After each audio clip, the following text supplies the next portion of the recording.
আগামী রমজানের আগে 2026 সালের ফেব্রুয়ারি মাসে জাতীয় নির্বাচন অনুষ্ঠানের আয়োজন করেন। ধানের শীষে ভোট দিন, দেশ গড়ার সুযোগ নেই। ফেব্রুয়ারিতে নির্বাচন হবে না।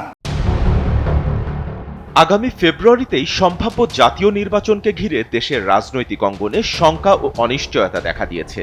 নির্বাচন কমিশনের আনুষ্ঠানিক তফসিল এখনো ঘোষণা না হলেও বিভিন্ন মহল থেকে প্রশ্ন উঠেছে, নির্ধারিত সময়ে নির্বাচন আদৌ অনুষ্ঠিত হবে কি? প্রধান উপদেষ্টা ইতিমধ্যে জাতির উদ্দেশ্যে দেয়া ভাষণে ঘোষণা করেছেন 2026 সালে রমজানের আগেই অর্থাৎ ফেব্রুয়ারিতেই জাতীয় নির্বাচন অনুষ্ঠিত হবে। এদিকে একমাত্র দল বিএনপি ব্যতীত অন্য কোনো দলের নির্বাচন নিয়ে নেই কোনো তোড়জোড়। অন্য প্রধান দুটি দল জামায়াত এবং এনসিপি। এর মধ্যে এনসিপির নেই কোনো নিবন্ধন এবং জামাত দীর্ঘ 1 যুগ পর নিবন্ধন ফেরত পেলেও তারা নেই নির্বাচনী ট্রেনে। আওয়ামী লীগের সভানেত্রী শেখ হাসিনা সহ দলটির কেন্দ্রীয় সকল নেতা পলাতক, অনেকেই রয়েছেন কারাগারে।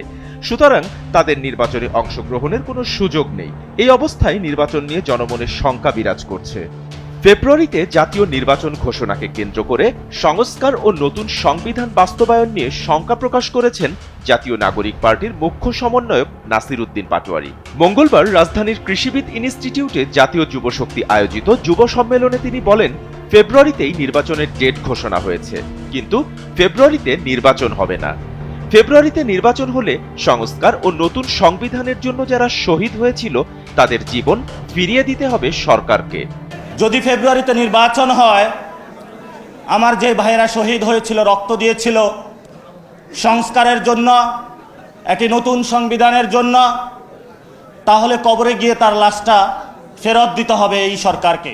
সে সময় এনসিপির আহ্বায়ক নাহিদ ইসলাম বলেন, জুলাই সনদে এক বিন্দুও ছাড় দেয়া হবে না। যদি রাজনৈতিক দলগুলো, রাজনৈতিক শক্তিগুলো নিজেদের মধ্যে জাতীয় ঐক্য ধরে রাখতে না পারে, দেশের স্থিতিশীলতা নিশ্চিতে নিজেদের মধ্যে ছাড় দেওয়ার মানসিকতা তৈরি না হয়, ফলে আরেকটি 1-11 আসবে। ধানের শীষে ভোট দিন, দেশ গড়ার সুযোগ নিন। এদিকে বিএনপির ভারপ্রাপ্ত চেয়ারম্যান জনাব তারেক রহমান আসন্ন নির্বাচনকে ঘিরে ধানের শীষে ভোট চেয়েছেন দেশবাসীর কাছে। তিনি নেতাকর্মীদের উদ্দেশ্যে বলেন, খুব শীঘ্রই আপনাদের সাথে দেখা হবে। ধারণা করা হচ্ছে নির্বাচনী তফসিল ঘোষণা হলেই দেশে ফিরবেন তারেক রহমান। কিন্তু প্রশ্ন হলো, আসলেই কি 2026 সালের ফেব্রুয়ারিতে নির্বাচনের পথে দেশ? বিএনপির পক্ষেই সম্ভব ধীরে ধীরে এই দেশকে আবার গড়ে তোলা। বিভিন্ন চ্যালেঞ্জ থাকা সত্ত্বেও আমরা কিন্তু আমাদের প্রস্তুতি এগিয়ে নিচ্ছি। ইনশাল্লাহ আমাদের কোনো প্রস্তুতিতে ঘাটতি হবে না। দীর্ঘদিন পর নির্বাচনের মহাসড়কে বাংলাদেশ, কিন্তু সেই নির্বাচন ঘিরে যেন অনিশ্চয়তাই কাটছে না। নির্বাচনের তরে বাজে ঢোল, পথ যেন তবু অচেনা। ব্যালটের বাক্স খুঁজে ফেরে আস্থার সোনার বর্ণনা। কাগজে লেখা প্রতিশ্রুতি, মাঠে নেই তার প্রতিচ্ছবি। জনতার চোখে শুধু একটাই প্রশ্ন, নির্বাচন কি সত্যি হবে? বাপ্পি খান, এসএ টিভি ডিজিটাল।